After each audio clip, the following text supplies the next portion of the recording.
Once upon a dream, the Bluebird of happiness. How do you know it's from a bluebird? She asked, ignoring his question.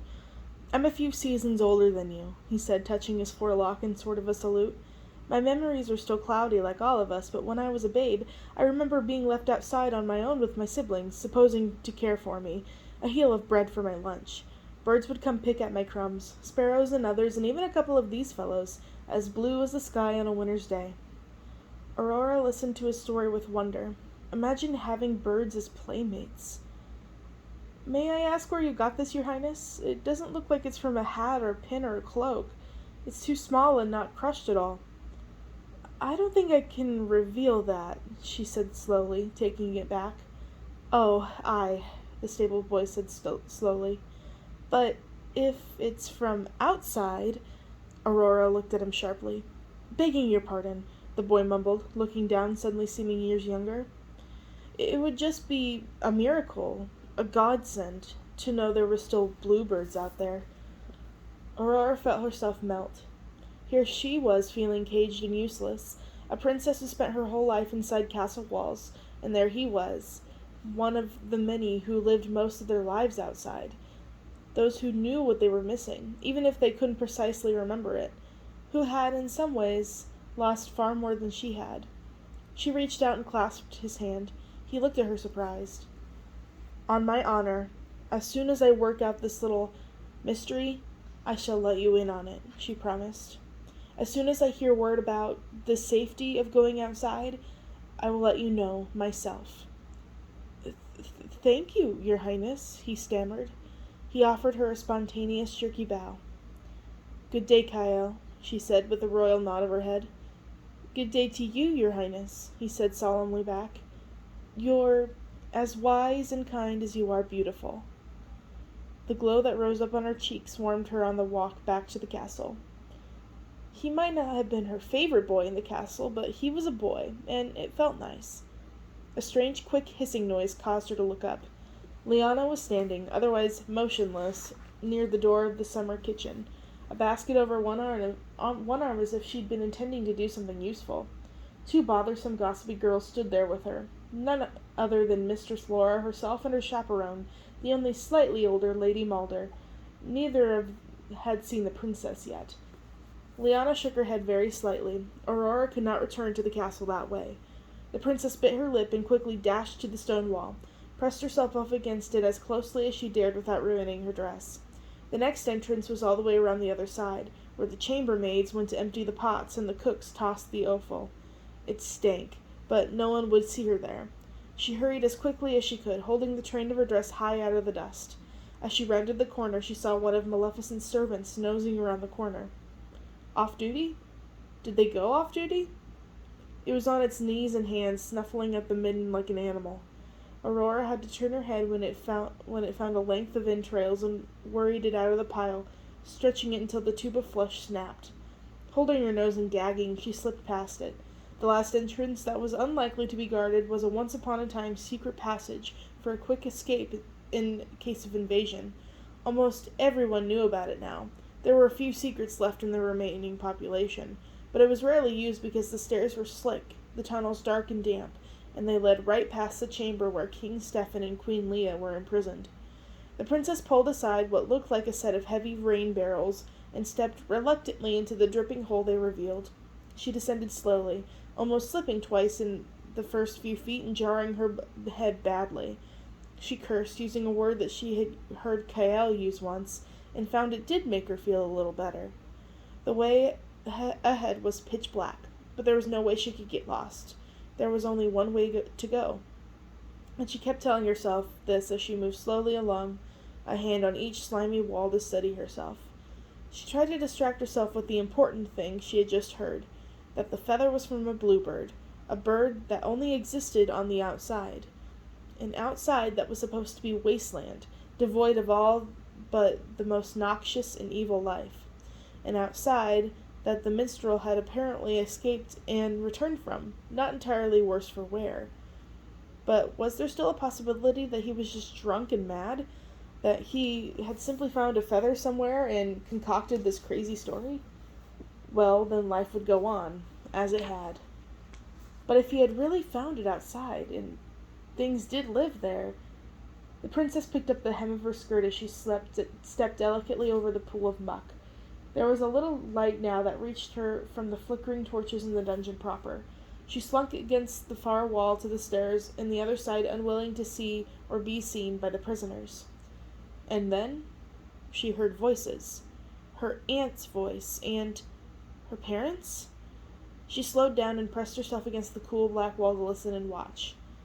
"Oh, enough already," Maleficent said with a tired, though dramatic wave of her arms. "There is no way out. You will eventually die, and I shall live again."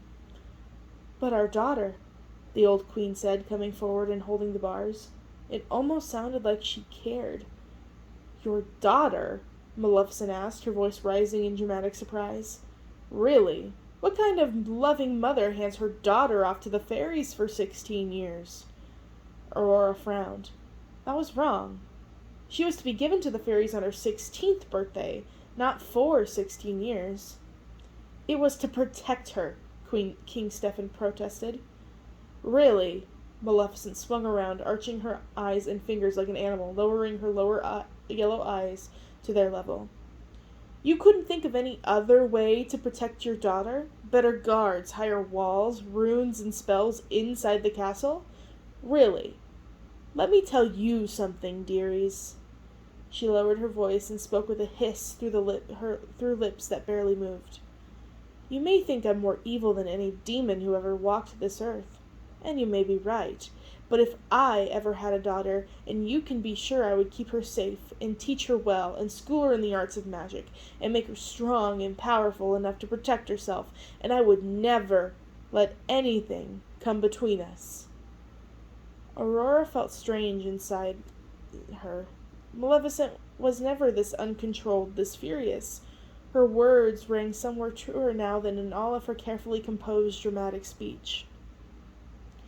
Or, Maleficent recovered herself. She straightened back up to her full height and adjusted her cloak. Or admit the truth to yourselves. It doesn't matter much either way, because in the end, you really would have preferred a son. And with that, she spun and strode out of the dungeon. Aurora was so confused she didn't bother trying to hide herself. Her aunt almost tripped over her. "Aurora," she said in her normal voice, faintly surprised. "Oh, what are you doing here?" "I was playing a game of hide-and-seek with some of the servant children," she stammered. She had never lied to Maleficent before, but overhearing that conversation had unnerved her. "Oh," her aunt said, accepting her explanation but still confused. "That's rather gracious of you, my dear. I wouldn't encourage them to hide down here, however, lest they come under the evil spells of your parents." "Or the minstrel," Aurora added quickly, relieved her lie was taken up so quickly. "The minstrel? He's not down here." "But he's not in the stockade, so I assumed—" "Oh." Maleficent's face fell into a mask of sadness. "He's gone, darling. Apparently the poor drunken fool actually did make it outside somehow. I thought it was just his usual drunken ramblings."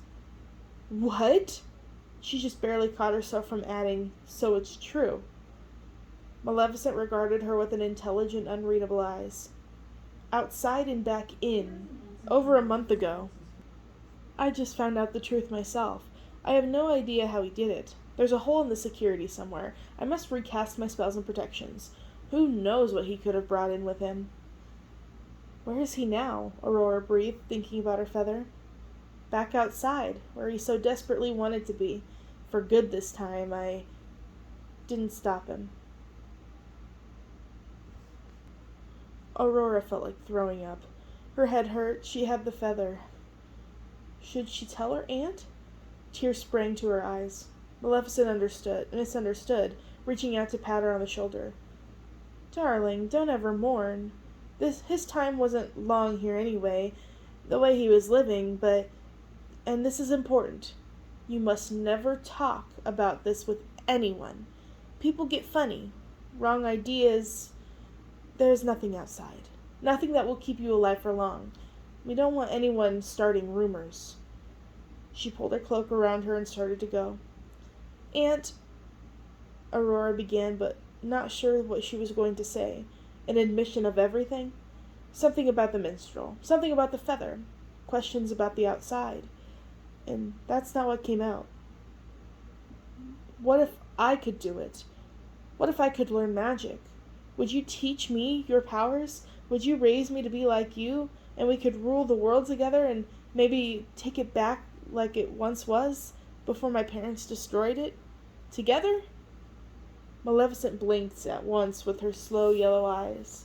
For perhaps the first time, an ironic remark, a dramatic observation, a meaningless quip didn't form on her lips. She seemed uncomfortable thinking about the question and twitched her shoulders. But you can't, she finally said. You're just not capable, dear. And she swept up the stairs, her cape trailing out majestically around her. Aurora sank down on the cold stones. She didn't go down to confront her parents. She didn't go up. She stayed in the comforting darkness and wept over things she couldn't even name.